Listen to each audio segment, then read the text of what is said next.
ರೈತ ದಲಿತ ಕಾರ್ಮಿಕ ಜನಪರ ಚಳವಳಿಗಳ ಒಕ್ಕೂಟ ಇದರ ಆಶ್ರಯದಲ್ಲಿ ರೈತ ದಲಿತ ಕಾರ್ಮಿಕ ಜನವಿರೋಧಿ ಮಸೂದೆಗಳನ್ನು ಹಿಂಪಡೆಯಲು ಆಗ್ರಹಿಸಿ ಬಂಟ್ವಾಳ ತಾಲೂಕು ಮಟ್ಟದ ಒಂದು ದಿನದ ಉಪವಾಸ ಧರಣಿ ಸತ್ಯಾಗ್ರಹ ಬಿಸಿ ರೋಡ್ನ ಮಿನಿ ವಿಧಾನಸೌಧದ ಮುಂಭಾಗ ನಡೆಯಿತು.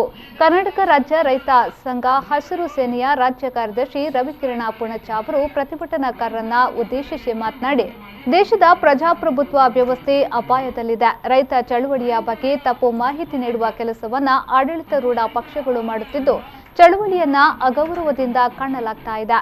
ಚುನಾವಣೆಯ ಸಂದರ್ಭ ರೈತರಿಗೆ ನೀಡಿರುವ ಭರವಸೆಗಳನ್ನು ಸರ್ಕಾರ ಈಡೇರಿಸಿಲ್ಲ ಎಂದು ಆರೋಪಿಸಿದರು. ದೇಶದ ಭೂಮಿ, ಕೃಷಿ ಮಾರುಕಟ್ಟೆ, ಆಹಾರ ಸಾರ್ವಭೌಮತೆ ಖಾಸಗೀಕರಣದ ಹೆಸರಿನಲ್ಲಿ ಇಡೀ ದೇಶದ ಸಂಪತ್ತು ಕೆಲವೇ ಕಾರ್ಪೊರೇಟ್ ಕಂಪನಿಗಳ ಪಾಲಾಗ್ತಾ ಇದೆ. ದೇಶದ ಲಾಭದಾಯಕ ಸಂಸ್ಥೆಗಳನ್ನು ಖಾಸಗಿಯವರಿಗೆ ಮಾರಲಾಗಿದೆ. ದೇಶಕ್ಕೆ ವ್ಯಾಪಾರಕ್ಕಾಗಿ ಬಂದ ಈಸ್ಟ್ ಇಂಡಿಯಾ ಕಂಪನಿ ದೇಶದ ಅಧಿಕಾರವನ್ನ ಹತೋಟಿಗೆ ತೆಗೆದುಕೊಂಡು ದೇಶವನ್ನೇ ಲೂಟಿ ಮಾಡಿದ್ದಲ್ಲದೆ ಸ್ವಾತಂತ್ರ್ಯ ಪರರಾದ ಸಾವಿರಾರು ಭಾರತೀಯರ ಬಲಿದಾನಗಳಿಗೆ ಕಾರಣವಾಯಿತು. ದೇಶದಲ್ಲಿ ಮತ್ತೊಮ್ಮೆ ಅಂತಹದೇ ವಾತಾವರಣ ಮರುಸ್ಥಾಪಿಸುವ ಹುನ್ನಾರವು ಕೇಂದ್ರ ಸರ್ಕಾರ ಜಾರಿಗೆ ತಂದ ಕಾಯ್ದೆಗಳಲ್ಲಿ ಅಡಗಿದೆ ಎಂದರು. ಪ್ರಮುಖ ರಾಷ್ಟ್ರೀಯ ಹೆದ್ದಾರಿಗಳಲ್ಲಿ ಸುಮಾರು ಲಕ್ಷಾಂತರ ಜನ ರೈತರು ಇವತ್ತು ಧರಣಿ ಸತ್ಯಾಗ್ರಹವನ್ನು ಮಾಡ್ತಾರೆ. 10 ಬಾರಿ ಕೇಂದ್ರ ಸರ್ಕಾರ ಅವ್ರ ಜೊತೆ ವಿಫಲವಾದಂತ ಮಾತುಕತೆಯನ್ನು ನಡೆಸಿತು. ಇಲ್ಲಿವರೆಗೂ ಕೂಡ ಅದಕ್ಕೆ ಪರಿಹಾರ ಕಾಣಲಿಕ್ಕೆ ಸಾಧ್ಯ ಆಗಲಿಲ್ಲ. ಜೊತೆಗೆ ಇವತ್ತು ರಾಜ್ಯ ಸರ್ಕಾರ ಕೂಡ ಕೆಲವೊಂದು ಮಸೂದೆಗಳನ್ನು ನಮ್ಮ ಮುಂದೆ ಇಟ್ಟಿದೆ.